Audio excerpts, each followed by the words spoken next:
They told me it was temporary. They promised nothing permanent would change. That was the first lie. I remember signing the consent form with shaking hands, reading words that felt deliberately vague: identity, adaptation, psychological flexibility. It sounded harmless. Academic. Safe. I was desperate enough to believe it. At the time, I was nobody special. Just another guy trying to survive.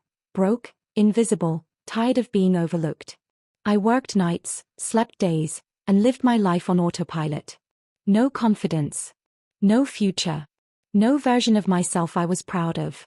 When they offered me money to participate in a private experiment, I didn't ask many questions. I should have. But desperation has a way of silencing fear. The room where it began was too clean. White walls. Soft lights. No windows. The kind of place where time doesn't exist. They asked me to lie down, relax, trust the process. I remember the cold surface beneath my back. The faint smell of chemicals. The calm voice telling me to breathe. That was the last moment I felt like myself.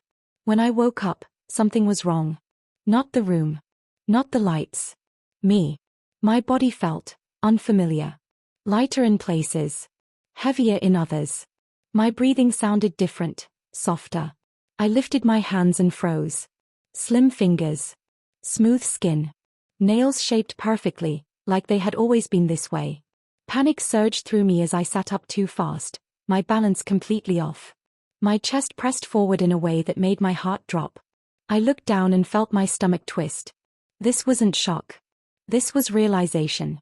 I stumbled toward the reflective surface on the far wall, each step strange, unsteady. When I finally looked up, the face staring back at me wasn't a stranger. It was worse. It was someone new. Long hair falling over narrow shoulders. Eyes wider, sharper. Lips parted in quiet horror. I touched my face, watching her copy the movement perfectly. My voice came out wrong when I spoke. Higher. Softer. Unmistakably not mine. That's when the truth hit me, slow, crushing, irreversible. The experiment didn't change me. It replaced me. Everything I was, my body, my presence, the way the world would see me, had been erased in a single night. No warning. No reversal. No exit. And somewhere deep inside, beneath the fear and disbelief, something else stirred. A terrifying question I wasn't ready to answer. If the old me was gone, who was I becoming? They didn't panic when I screamed. That should have told me everything. I backed away from the glass, my legs weak, unfamiliar, refusing to move the way I expected them to. My heartbeat was out of control, breath shallow, vision blurring, yet the people behind the observation window remained calm. Focused. Almost pleased. One of them spoke through a speaker hidden in the wall. Please remain still. Elevated stress is expected during phase 1. Phase 1. That phrase sliced through the fear. This wasn't an accident. This wasn't a mistake. This was planned. I demanded answers. Shouted questions. Asked when they were going to fix this, undo this. My voice cracked halfway through, betraying me again with its softness, its unfamiliar tone. They didn't respond right away. Instead, the lights dimmed slightly. A low hum filled the room. The temperature adjusted without my consent, without my permission, just like my body had. Then a door opened. She walked in wearing a lab coat, tablet in hand, eyes calm in a way that made my stomach churn. She didn't look at me like a patient. She looked at me like data.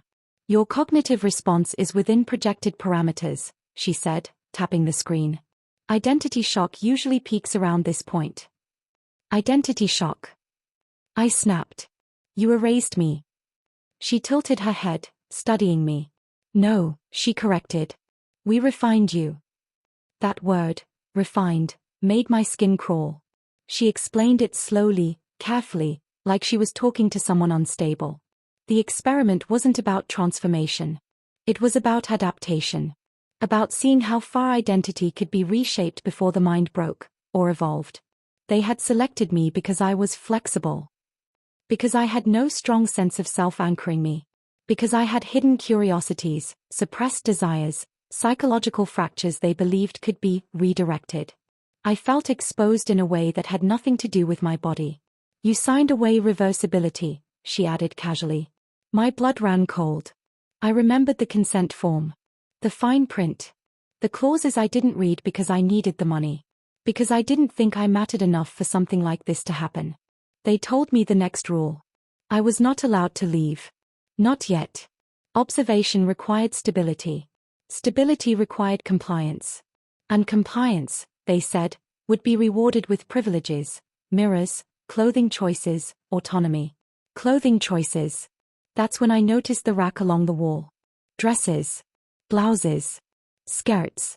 Shoes arranged by size, my size. Soft fabrics. Neutral colors. Nothing aggressive.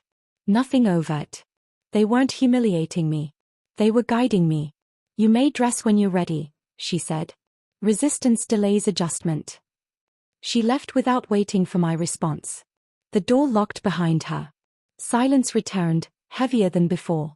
I stood there, shaking, staring at the clothes. My instinct screamed to refuse. To fight. To reject everything they were doing to me.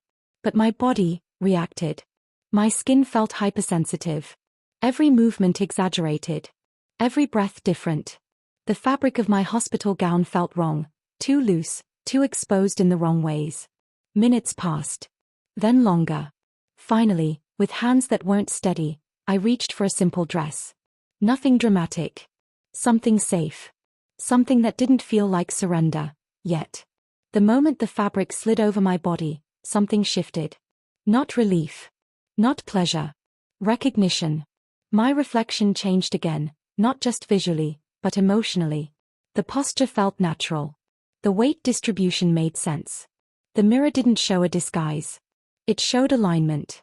That realization terrified me more than the transformation ever had. Because it meant the experiment wasn't just changing my body. It was rewriting my instincts. And somewhere behind the glass, I knew they were watching, waiting for the moment I stopped saying this isn't me. They stopped asking me questions.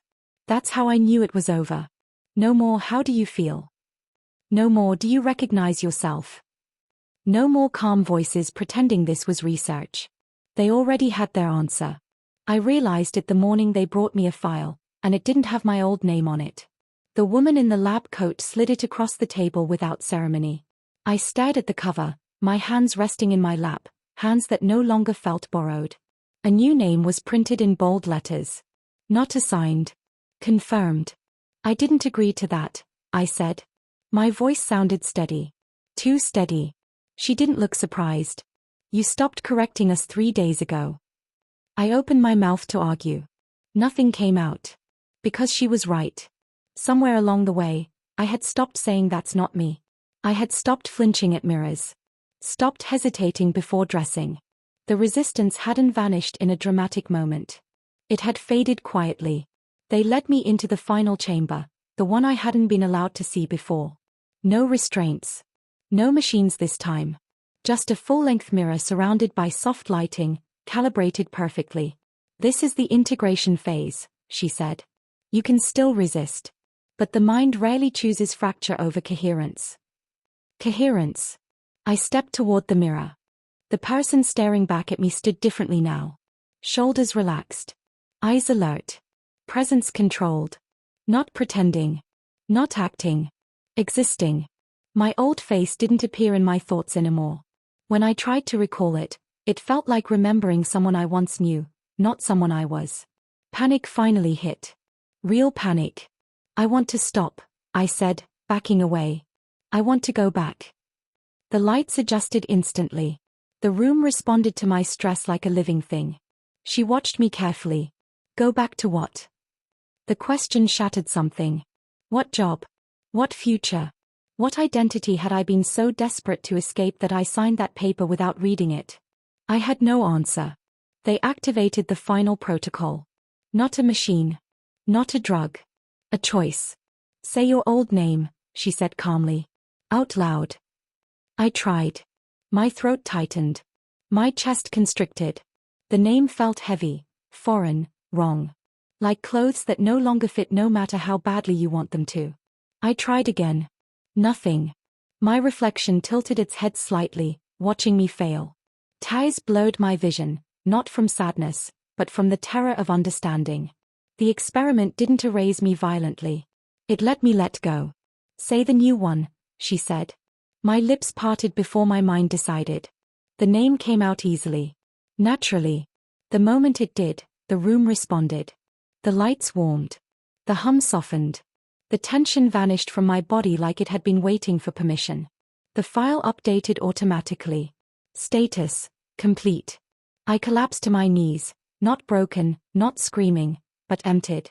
Like something essential had been gently removed. They didn't restrain me when I cried. They didn't need to. Because the person who would have fought was already gone. They didn't escort me out. They simply opened the door. No guards. No restraints. No warnings. Just a hallway I didn't recognize, and a sense of calm that terrified me more than fear ever had. I stood there for a long moment, barefoot against polished floors, wearing clothes I no longer questioned. They fit perfectly. Not just my body, my posture, my presence, my silence. Behind me, the door slid shut. I didn't turn around. Because there was nothing left in that room for me. The building released me like it had finished with me. No explanations. No paperwork. No follow-up questions. My old life, address, records, identity, had already been resolved. That was the word they used. Resolved. Outside, the air felt different. Heavier. Sharper. Real in a way the facility never was. People passed by without looking twice. To them, I was just another woman walking down the street. No one hesitated. No one questioned. No one remembered who I used to be. And that's when it hit me. The world had already accepted what I hadn't fully processed. I walked past a glass storefront and caught my reflection again. Not startled this time. Not curious. Just observant. She looked composed. Controlled. Alive. I searched my thoughts for panic, for grief, for anger. They didn't come. Instead, there was a quiet certainty settling into place. I should have been terrified by that. I took out my phone. The contact list was empty. No family. No friends. No history. Just one saved number at the top. Administrator. My thumb hovered over it. I didn't call. Because deep down, I already knew the truth they never said out loud. The experiment hadn't ended.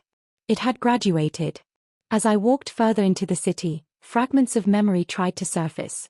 My old laugh, my old habits, the way I used to move through the world. They felt distant. Unnecessary. Like outdated software. Then my phone buzzed. A message. Adjustment phase, successful. Public integration, initiated. Please observe others. Others? I stopped walking. Across the street, I noticed someone exiting a building too carefully. Watching their reflection in the glass. Touching their face like they were still learning it. Our eyes met. Recognition flashed. Brief, sharp, unmistakable. They knew. And in that instant, the final horror revealed itself. I wasn't unique. I wasn't a mistake. I was a prototype. The experiment wasn't about changing one person. It was about proving how easily a self could be erased and replaced. My phone buzzed again. How do you feel? I stared at the screen. Thought about the answer. Then typed the truth. Stable. I slipped the phone into my pocket and kept walking, blending into the crowd, another perfect result in a world that would never question where I came from. But as the city swallowed me whole, one last thought whispered through my mind. If my old self is gone, and this one feels natural, was I ever real to begin with? The first thing I learned was this. No one asks questions when you look like you belong. I rented an apartment that same day. No deposit issues. No background checks. My name was already in the system, new, clean, unquestioned. The lease agent smiled at me the way people smile at women they don't find threatening. Soft. Polite. Dismissive. I signed with a handwriting I didn't recognize. The apartment was minimal. Neutral colors. Clothes already hanging in the closet. My size, my taste, my scent. Not chosen by me, yet disturbingly accurate. They knew me better than I knew myself. That night, I showered and stood wrapped in a towel, staring at the fogged mirror. I expected something to break inside me then. It didn't. Instead, I felt aligned. My movements were instinctive. I didn't try to be feminine. I simply existed that way. Shoulders relaxed. Hips balanced. Breath softer. That terrified me more than resistance ever could. Because resistance means something is wrong. This felt right. The new routine. By the third day, I had a job. Client-facing role, they called it. Calm environment. Observational responsibilities. Translation, watch. Learn. Blend. I dressed carefully, not flashy, not shy. Makeup light. Hair neat. The kind of woman people forget 5 minutes after speaking to her. At work, I noticed things. Micropauses in conversation. Eyes lingering too long. Certain co-workers who watched their reflections like they were checking for cracks. I wasn't the only one. During lunch, a woman sat across from me. She had the same stillness I did. The same controlled smile. "You were phase 3 too," she said quietly, not looking up from her coffee. My hand froze. She finally met my eyes. "They let you out fast. That means compatibility was high." I should have denied it. Instead, I asked, "Do you miss who you were?" She thought for a moment. Then shook her head. "I don't remember enough to miss anything." That was the moment something shifted. Not fear. Acceptance. The mirror lie. At home, the mirrors started lying. Not visually, emotionally. Every time I looked at my reflection, I expected dissonance. A wrongness. A reminder. But the woman staring back looked complete. Confident in a way I never was before. I caught myself practicing expressions. Laughing softly. Tilting my head while thinking. These weren't learned behaviors. They were installed preferences. And worse? I liked them. I liked the way doors opened for me now. The way voices softened. The way power hid behind politeness. I remembered my old self once, briefly. He felt loud. Heavy. Unrefined. Outdated. On the 7th night, my phone buzzed again. Same sender. "Administrator. You are adapting faster than projected." I typed back before thinking. What happens next? 3 dots appeared. Disappeared. Then. "You decide." A new message followed instantly. "Remain passive, and live comfortably." Or engage, and help refine the process. Help refine it. I understood immediately what that meant. Recruitment. Observation. Influence. Turning others into what I had become. My phone vibrated one last time. "There is a subject watching you already." The lights in my apartment flickered. I slowly turned toward the door. A shadow passed beneath it. Not breaking in. Not hiding. Waiting. And for the first time since waking up changed, my heart started to race. Not with fear. With curiosity. Months passed. Not in days or weeks the way they used to, but in routines, in habits, in versions of myself that no longer contradicted each other. The messages stopped. No more instructions. No more observations. No more reminders of what I used to be. That was the final confirmation. I had passed. One evening, I stood by the window of my apartment, watching my reflection overlap with the city lights behind me. The woman in the glass didn't flinch. She didn't search her own face for something missing. She already knew who she was. I tried, one last time, to remember my old name. It came close. Then slipped away. Not erased. Replaced. And in that quiet realization, I felt something unexpected. Relief. No more hiding. No more pretending. No more dividing myself into before and after. There was only now. I picked up the last object from my past, a plain item, meaningless to anyone else. I held it for a moment, waiting for grief, for resistance, for regret. None came. So I let it go. Not dramatically. Not angrily. Just, gently. The city continued outside. People moved on with their lives, unaware that a person had ended without dying. And for the first time, that felt acceptable. The experiment hadn't stolen my identity. It had shown me how fragile it always was. As night fell, I turned off the lights and walked away from the window, leaving my reflection behind. Not because I feared it, but because I no longer needed proof.